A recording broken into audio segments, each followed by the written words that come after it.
Hello, welcome to Stretford Paddock, and we're back again with Paper Talk. Thought we'd give you a bit of a break after a long transfer window where we had a lot of rumours, but we're back now. There's a lot of news to cover, so let's get into it. To start with, apparently, according to Sport, Barcelona are preparing to let Ivan Rakitić leave Barcelona this as early as January, and apparently United and Inter Milan are interested in the player. So that's about a 40 million transfer fee. And the reason that I feel like he wants to leave and that Barcelona are willing to let him leave is that with the arrival of Frenkie De Jong, a fantastic player, he's seen his minutes limited. I think he's only played about 5 games this season, and I think not really started many of them.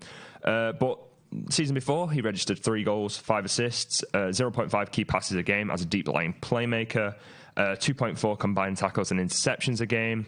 However, one of the major stats I think that United fans should be looking at when looking at these players is that he only won possession back high in the final third of the pitch 0.7 times, which I feel like with all these high press isn't really a stat that you want to see. You want to see that number being a bit higher, especially with the dynamic midfield that we're looking at. What are my opinions on this? I'm not really sure. I think Rakitic, his legs have gone. I feel like he doesn't have that mobility they're seeing. He's a better passer than some of the players we have at the club.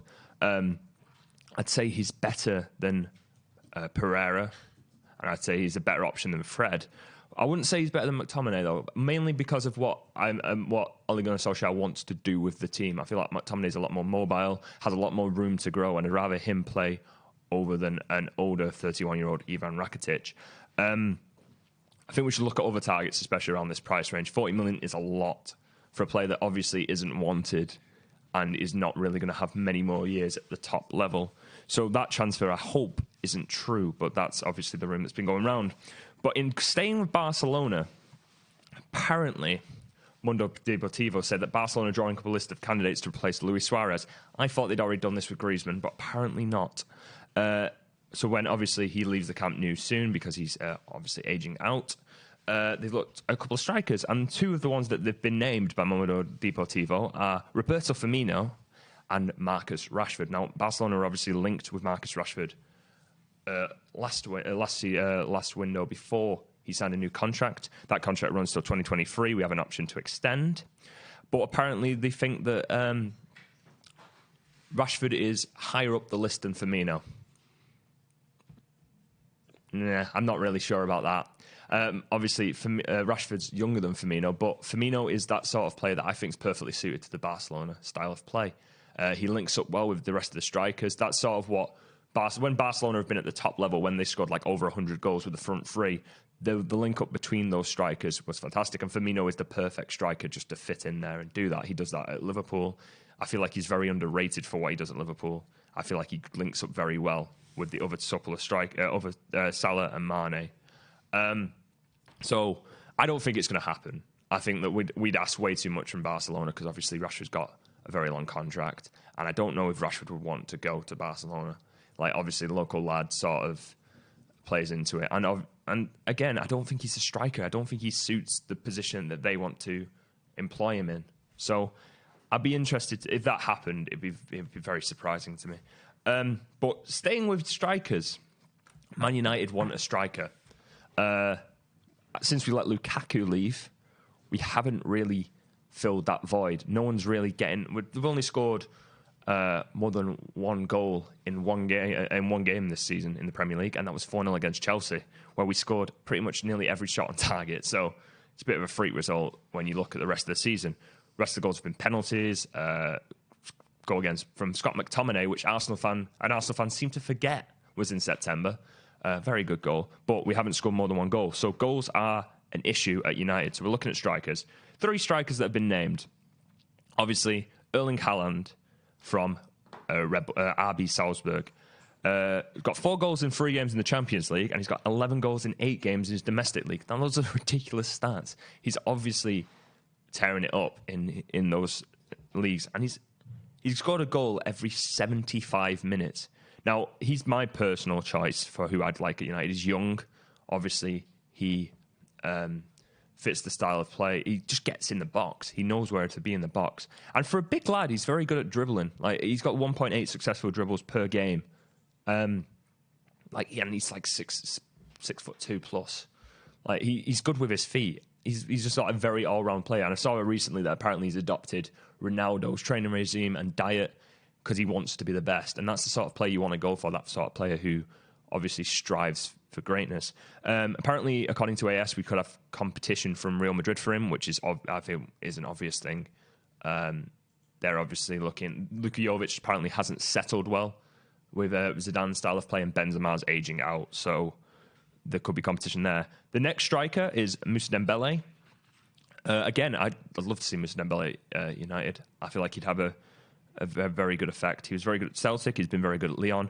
He's got 6 goals in 8 games so far this season. With a Lyon side that are struggling, they're in 14th. They're actually like we're very on par. Like people would say, why wouldn't might he make the transfer over? Because Lyon are also struggling. Last season, he scored the second most outfield goals behind Mbappe, who had ridiculous numbers, and ahead of Arsenal's new £75 million signing, Nicolas Pepe, because Nicolas Pepe scored a lot of penalties. But Arsenal fans don't like to remember that. I'm having a lot of a go at Arsenal fans this paper talk. It's deserved, though. So Mario, and then the final striker, and it's probably the most realistic target that we've been looking at, is the 33-year-old Croatian, Mario Mandzukic. According to Gazzetta dello Sport, Mandzukic is interested in joining United in January. I think he'd be a good plan B. We don't have that striker who's physically imposing. He's very good at linking up play. We don't really have that. And he's also very good in the air. It just adds a different option. And he's an experienced striker with very good pedigree, and he's very good under pressure. As we saw, he scored a ridiculous goal in the Champions League a couple of years ago. He scored the winning goal in the semi-final against England, which probably is one of the reasons people are still hurt at the suggestion that he might come to United. I think he'd be good, and he'd obviously not be that expensive. And he may... And like that mentality, that winning mentality that he'd bring would probably boost the whole squad. Moving on, though, to our final transfer rumour, and that's of Declan Rice. Apparently, United need to sort out the centre defensive midfield position, where we're putting too much pressure on the defence. We've improved the defence. We've not taken the pressure off him. That's what a good defensive midfielder would do. However, Declan Rice, I don't think it's that. Declan Rice... According to the Mirror, United bid 70 million for Declan Rice. That's less than Spencer Owen said for 100 million. I'm actually... One second, let me just get into... I'm just going to take a little detour. I'm going to go into Spencer Owen's little idea of what he thinks United to sign.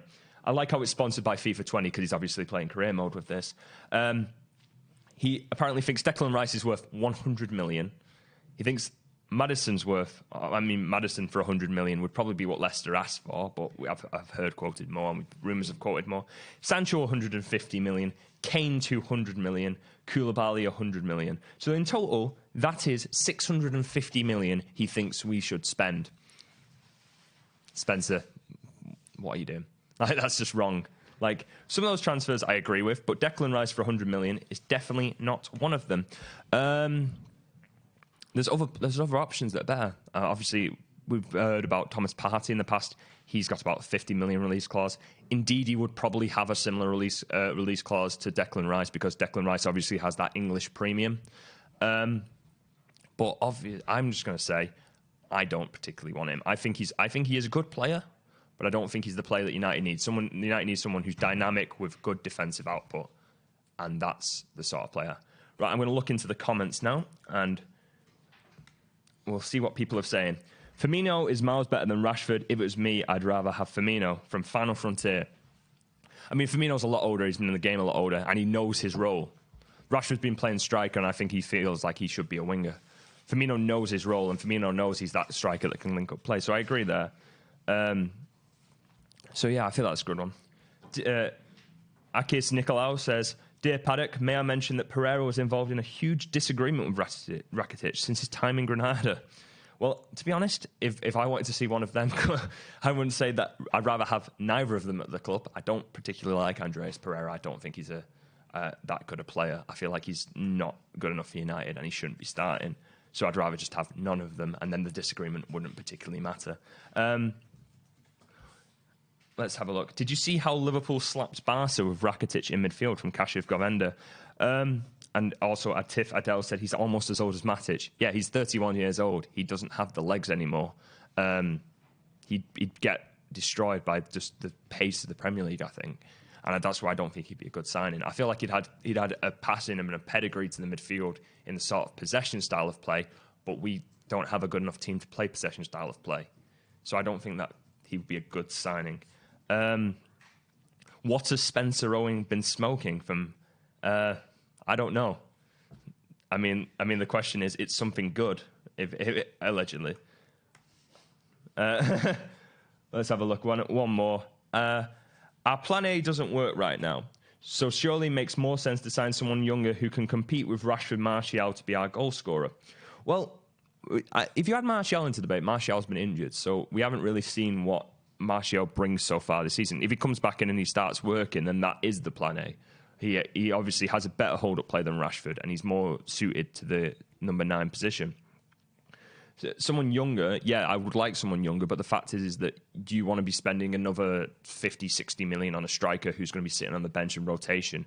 We don't have a team that's good enough to, like a City or like a Liverpool, who can say, oh, we're going to spend a lot of money on you, but then you're going to sit on the bench and we'll rotate you occasionally. Like Gabriel Jesus to happy sit on the bench, even though he probably could start for other teams.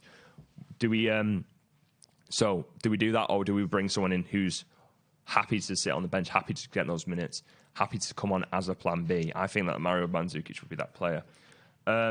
So that's all we've got time for. Obviously, leave your comments below if you've got any more questions. We've got Comment Club coming up on Wednesday, so we might bring some of them up. This has been a first Paper Talk for a while, so we probably will do that. Leave a like on the video if you haven't. Subscribe if you're new, and thank you for watching. See you next time.